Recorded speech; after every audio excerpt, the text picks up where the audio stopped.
Chegamos no Salmo de número 65, um salmo escrito por Davi, diferente do Salmo 61 até o 64 que nós estávamos vendo.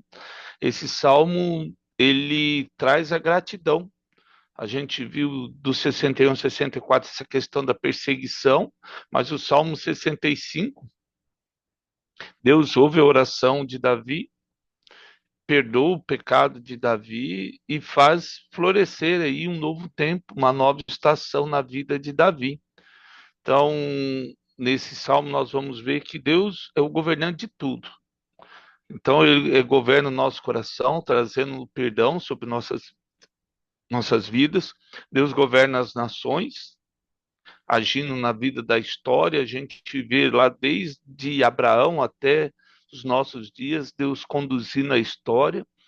E Deus governa a natureza, a criação de Deus, tudo está sobre o cuidado da mão do Senhor. E Deus governa a colheita e a providência.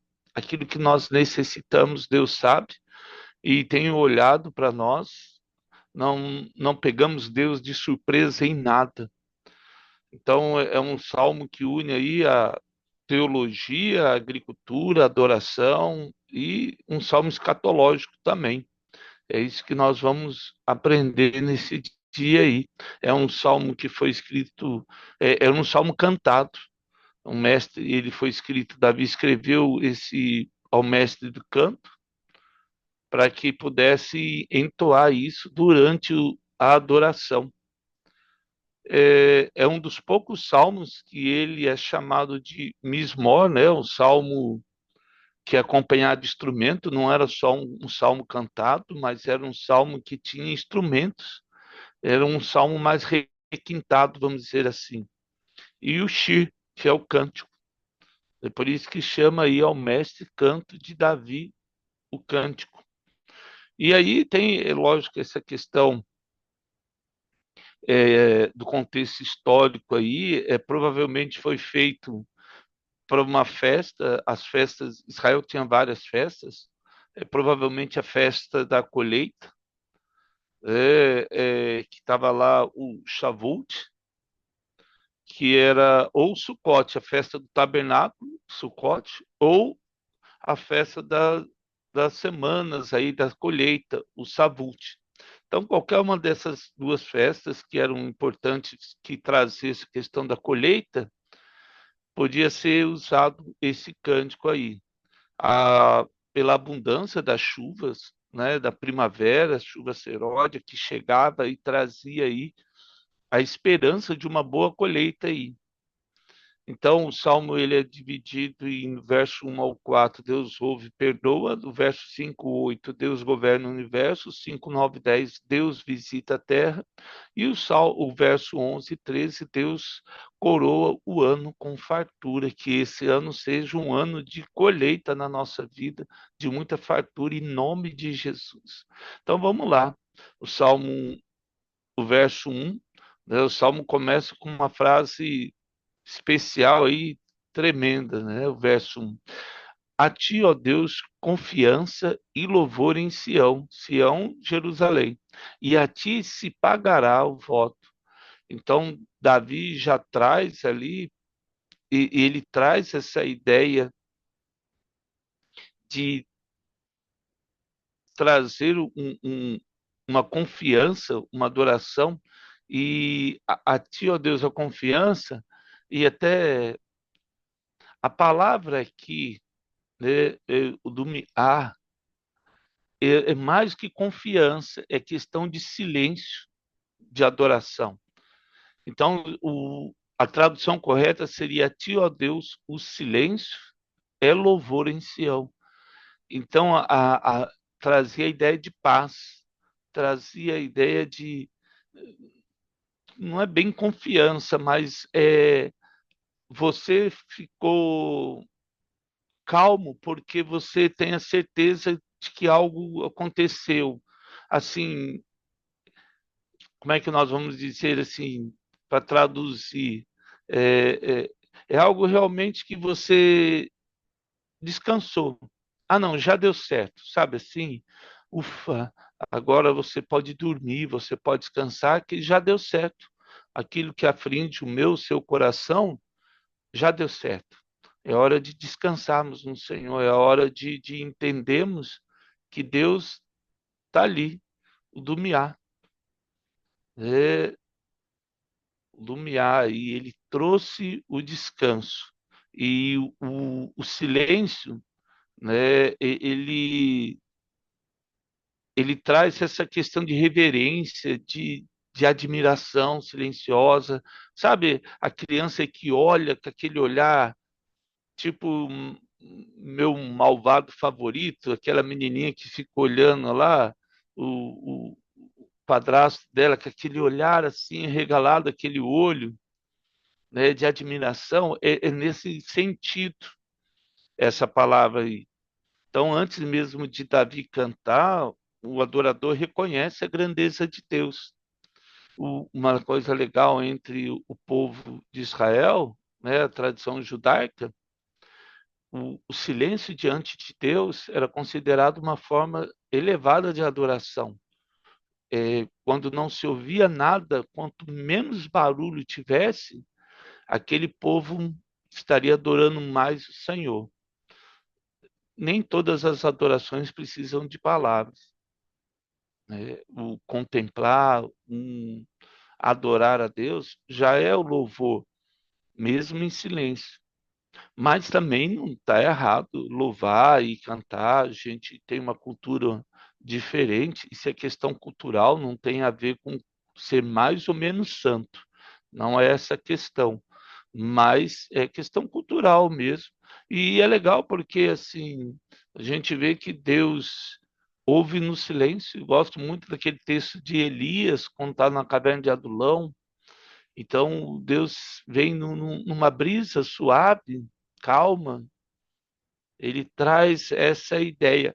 Ali caberia bem essa palavra do Miá. O do Miá, eu acho que, eu creio que era bem aquilo que Elias estava vivendo na caverna ali.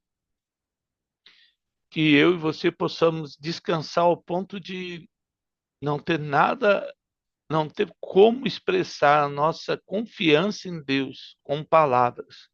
Eu acredito que essa seria isso, seria o ideal agora, né? Eu tenho tanta confiança em Deus que eu me faltou palavras para dizer. E o verso 2: ó tu que escutas a oração, a ti virão todos os homens. Então, ele mostra que Deus ouve toda oração. E uma coisa bem legal que a gente, às vezes, será que Deus não ouviu minha oração? Será que Deus não está vendo a minha situação? Certamente Deus ouviu você, nos ouviu, ouviu a nossa oração, ouviu a nossa necessidade. E aqui, esse ouvir de Deus, o verso 2, que ele escuta a oração, ele traz essa ação. Ouvir, tipo, por exemplo, eu parei o que eu estou fazendo, direcionei meu ouvido para aquilo que você quer falar comigo. Eu te dei atenção, eu prestei atenção. Eu, eu estou aqui só para ouvir você. Essa é a ideia, né, da palavra aqui, do ouvinte da oração, o somear, que ele traz essa ideia de uma ação na hora de ouvir.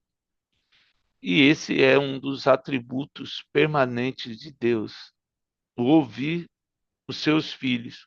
Deus ouve, Deus para, ele escuta e ele determina a nossa vitória por meio do sangue de Jesus na cruz. Então, todos os títulos tradicionais de Deus, expressões assim de da grandeza de Deus, como é o somear, que é um atributo de Deus. O verso 3, e aí ele traz essa guinada aí, por causa das suas iniquidades se prevalecem as nossas transgressões, tu nolas perdoa.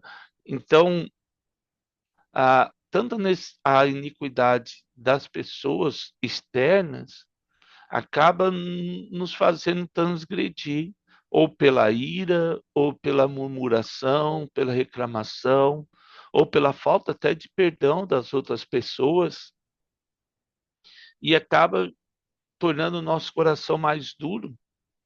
E aqui a palavra abom, né, essa questão da iniquidade, ele traz essa palavra com relação ao pecado, a culpa, a perversidade, o pecado como consequência de alguma outra coisa. A palavra ela é usada nessas três formas. Então, Avon, que não é produto de beleza, né? Mas a palavra é a mesma, Avon, ela traz a ideia de uma culpa da perversidade, ou seja, uma constante, a questão da iniquidade, e o pecado como consequência de um erro que talvez não fosse meu, mas agora passa a ser, porque eu me apropriei do pecado do outro para me permitir errar também. A ideia é essa. A palavra podia ser usada assim: nossa, alguém me feriu, eu vou ferir também. Alguém me magoou, eu vou magoar também. E isso é um pecado que não era meu e agora passa a ser. Essa é a estratégia de Satanás.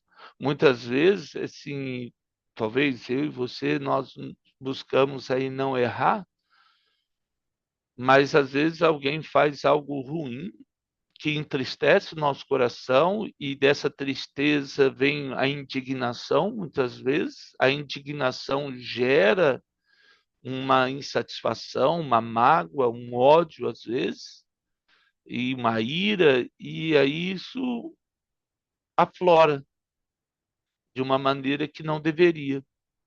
Então, Davi, ele coloca ali que a iniquidade das pessoas tem feito ele errar muitas vezes, e aí prevalece as nossas transgressões, ou seja, ela tomou forma e agora ela tomou conta de mim. E ele fala: Deus, perdoa, perdoa as nossas transgressões, o capar, ou seja, cobrir, espiar, tirar, remover a culpa. Não era isso que eu queria fazer, o Senhor tem misericórdia de mim. Assim como o dia da expiação, o Yom Kippur, que aparece lá no livro de Esther, a partir dali, o dia da expiação, o dia do perdão, Yom Kippur, né? Yom, dia Kippur, perdão, a nossos pecados. E isso é bem legal, porque Davi, antes do Novo Testamento, ele conhece o perdão e a obra de Deus. Acho isso tremendo, porque o pessoal fala: nossa, eu não vejo graça, graça no sentido da graça de caris, de Deus, né? O recede, que a gente já viu a graça. Eu não vejo a graça de Deus, a misericórdia de Deus no Velho Testamento. Fala, gente, é porque a pessoa não leu a Bíblia, não leu o Velho Testamento. Porque o diabo sinaliza. Sabe quando você olha a nuvem no céu e alguém fala: nossa, não parece um barquinho, não parece um cavalo? Isso é uma indução. Aí você até nem tinha percebido que parecia, mas a pessoa falou: parece sim, parece sim. É isso que o diabo faz às vezes quando a gente vai ler a Bíblia, e aí nosso coração é induzido a olhar: nossa, olha o tanto de gente que morreu, que Deus sanguinário, Deus mandou matar, Deus mandou extirpar, e não vê a graça de Deus ali. Se você olhar e falar: Deus, mostra-me a tua graça no Velho Testamento, você vai ver que ele tem muito mais amor e perdão do que até no Novo Testamento. É que no Novo está muito explícito, não tem como não ver, né? Seria assim, mas no Velho, é, é, Davi via essa graça de Deus, ele compreendia o perdão de Deus, a obra de Deus, o sacrifício apenas apontava essa realidade na vida de Davi. E aí o verso 4, bem-aventurado aí o felizes, né? Felizes, bem-aventurados, a que escolhes e aproximas de ti, para que assista nos seus atos. Ficaremos satisfeitos com a bondade da tua casa e o teu santo templo. E Davi, ele coloca ali, ó, feliz, né? A, as, ei, ele usa essa palavra que é a mesma do verso 1, bem-aventurado as leis, ou seja, bem-aventurado, feliz, plenamente realizado, verdadeiramente abençoado. É isso que é a palavra. A felicidade não está nas riquezas, mas na comunhão com Deus. É isso que Davi quer trazer aqui, ó. Eu estou satisfeito com a bondade. Não é pelo fato de Davi ser rei, isso não era importante. Era importante para cumprir um propósito de Deus, mas Davi era feliz como pastor, como soldado. O fato dele ser rei foi um propósito divino. A nossa satisfação não é o que temos, mas o que somos diante de Deus. E isso é uma verdade, porque o diabo tenta roubar isso de nós. E às vezes a gente se pega insatisfeito com aquilo que Deus nos tem dado, achando que era pouco, achando que merecia algo melhor. Que nesse dia eu e você possamos estar satisfeitos com tudo aquilo que Deus nos tem dado e tenhamos essa satisfação por meio dessa comunhão com Deus. Por isso que ele fala lá, bem-aventurado aquele a quem escolhes. Deus nos escolheu antes da fundação do mundo, como diz Efésios, e nós nos aproximamos dele.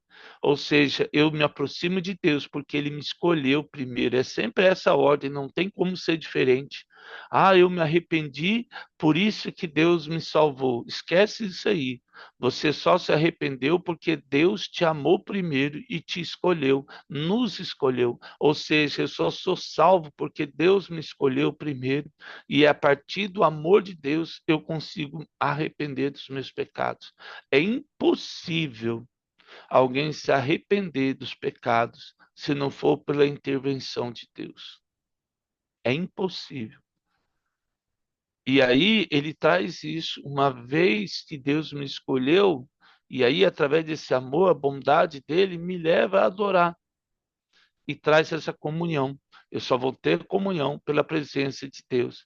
E aí a gente chega no verso 5 ao 8 aí, Davi amplia essa visão não apenas para Israel, isso que eu gosto muito em Davi, mas ele traz essa criação inteira. O verso 5 ele diz assim, ó, como tremendos feitos nos responde em tua justiça, ó Deus, Salvador nosso, esperança de todos os confins da terra, de todos os confins da terra e dos mares mais longínquos, que por tua força consolida os montes cingidos de poder, que aplaca o rugido dos mares e o ruído das tuas ondas e o tumulto de gente. Então, Davi mostra a esperança que ele tem de Deus até os confins da terra. Deus é conhecido mundialmente. Às vezes o povo podia pensar assim: não, Deus só apareceu para Israel. Não é a verdade. Deus apareceu, tem de todas as culturas, você vai ver que elas são muito parecidas quando fala do dilúvio, quando fala de Deus, quando fala do governo do Criador. Mesmo porque Romanos, capítulo 1, vai dizer que tudo que se pode conhecer de Deus é manifesto por sua criação. Ou seja, por isso tais homens são indesculpáveis. Porque ao invés de adorar o Criador, adoram a criatura. Ou seja, não tem como escapar. É Deus que firma aí os montes aí, estabeleceu, tornou firme, sustentou aí o cum. É essa a ideia, os montes simbolizavam essa força aí de sustento de Deus. Assim como na mitologia grega, Atlas segurava o mundo sobre os montes. Tanto é que Alexandre o Grande, quando chegou aos pés do monte do Himalaia, ele desceu do cavalo, diz a história, e começou a chorar.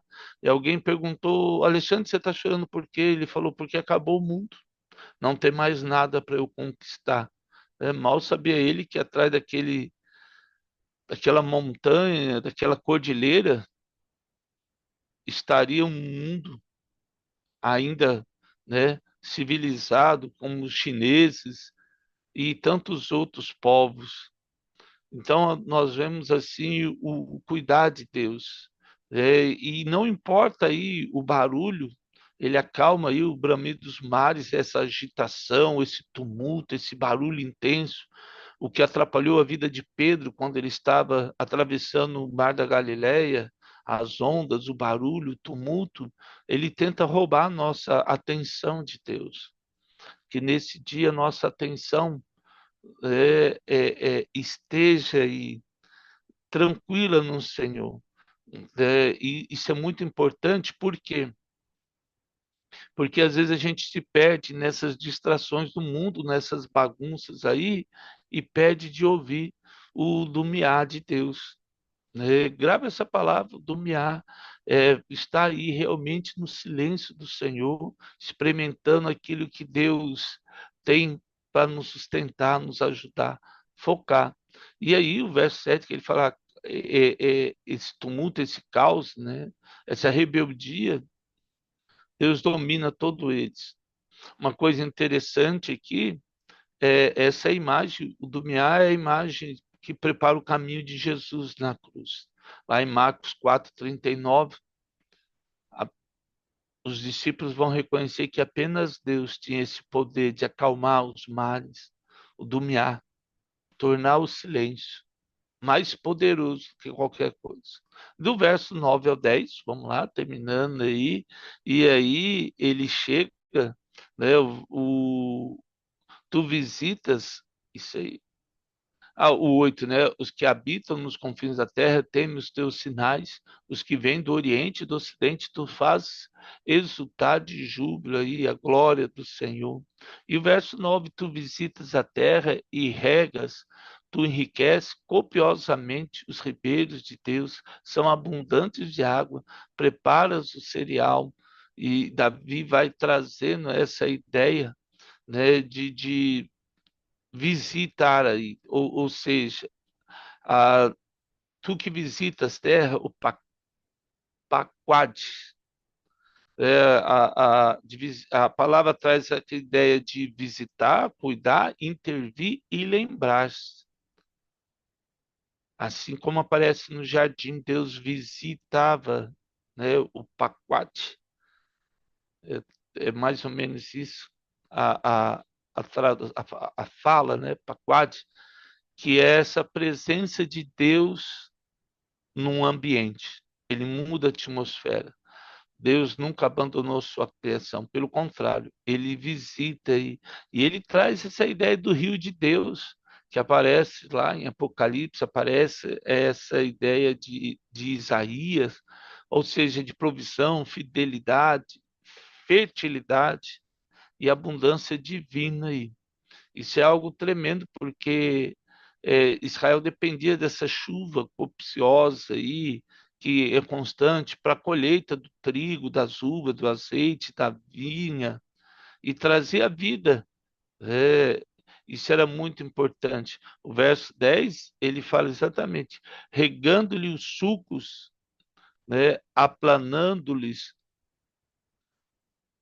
E aí ele traz aí, aplanando-lhes as leivas, tu amoleces com chuviscos e lhes abençoa a produção, ou seja, não era uma chuva que destrói tudo, mas era algo que regava a terra, amolecia para o arado era mais fácil. Lembrando que nessa época aí, nem todo o arado era feito de madeira, então, pensa, puxar uma madeira ali, a madeira não era tão pesada, então o suco da terra ficava muito superficial, aí vinham os passarinhos e comiam todo ele, era bem complicado isso aí. Então, se perdia muito grãos na produção da colheita. E aí o verso 11, coroas o ano da tua bondade, e tu e as tuas pegadas destilam fartura, destilam sobre as pastagens do deserto, e o júbilo se revestem de outeiros. Então Davi traz a ideia de da coroa do salmo, né? A bondade de Deus. Então ele traz aí esse atar, coroar, cercou, adornou, tornou mais bonito, né? O Tove aí, de novo, a bondade de Deus, a excelência de Deus, a prosperidade, a beleza. Deus, Davi mostra que cada estação do ano é como uma coroa de Deus, que muda a nossa história. Nada acontece por acaso. E aí o verso 13, os campos cobrem de rebanhos e os vales vestem de espigas, exultam de alegria e cantam. Então, toda a criação aí, os pastos vão florescer, a glória e os outeiros revestem de alegria, os campos cobrem rebanhos, os vales se vestem de trigo, aí toda a criação participa desse culto. Romanos capítulo 8, o apóstolo Paulo afirma que toda a criação aguarda a redenção final de Deus. Toda a criação celebra a questão de Deus, da graça e do poder de Deus.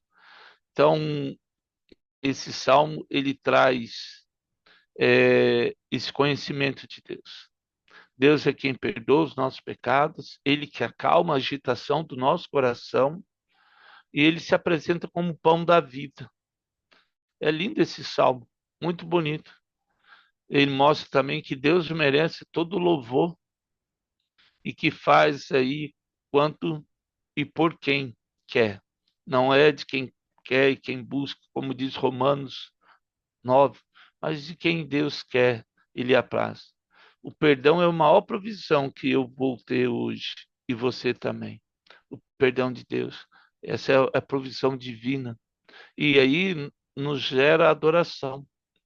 Então, o salmo, eu diria assim que esse salmo revela aí que Deus ouve a nossa oração, remove a nossa culpa, acalma o caos e transforma esse caos em alegria e faz a terra florescer aí e continua sustentando não só o seu povo, mas todos aqueles que se chamam filho, com a mesma fidelidade, desde a criação até agora. Que eu e você possamos acalmar o nosso coração nesse dia, sabendo que a provisão de Deus chegou sobre a nossa casa, sobre a nossa vida, sobre a nossa família, sobre os nossos filhos, sobre o nosso trabalho. Que possamos, do milagre, como diz a palavra, viver na certeza do descanso do Senhor. Ó Pai, em nome de Jesus, recebemos do Senhor toda a provisão, toda a satisfação, toda a graça e a glória do Senhor. Que possamos viver nada menos que tudo que o Senhor tem para nós. Abençoe esse dia, que os teus filhos possam descansar em Ti. E ainda que o silêncio seja a única coisa que vamos ouvir nesse dia, possamos viver essa adoração de uma maneira diferente de tudo que já vivemos até hoje. Que esse dia seja um dia mais importante da nossa vida até aqui, diante do teu altar, que eu lhe peço em nome de Jesus. Amém. Amados, que Deus nos abençoe nesse dia ensolarado de inverno. Que honra estarmos juntos. Deus nos abençoe ricamente. Fiquem com Deus aí no nome de Jesus.